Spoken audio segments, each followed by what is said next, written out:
ជាថ្ងៃនេះថ្ងៃជាពេលល្អភូមិកបធរនេះអ្នកតាចាស់គ្រប់រុក្ខទេវតាទេទីតាដែលថារសាទីនិច្ចកសិន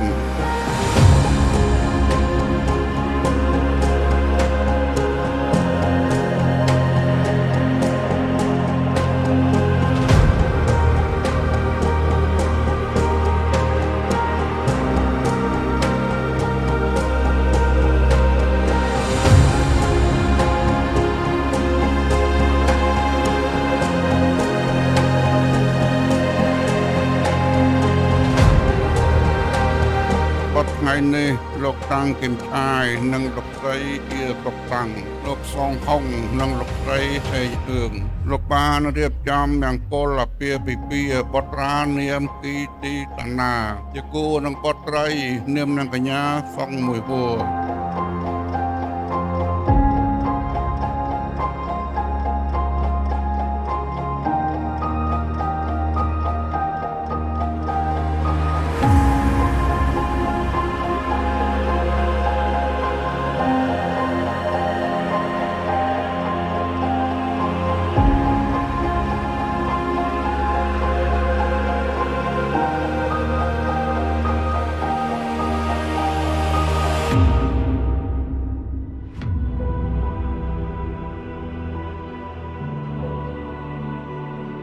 លោកប្រុសលោកស្រីជាមេត្តាបិតាទាំងសងខាង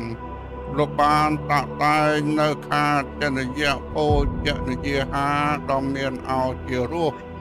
លោកបានអុជទៀនអុជធូបភ្លឺព្រមព្រៀតស្អាតមានទាំងដូរតន្ត្រីប្រពៃណីប្រគំកំដរ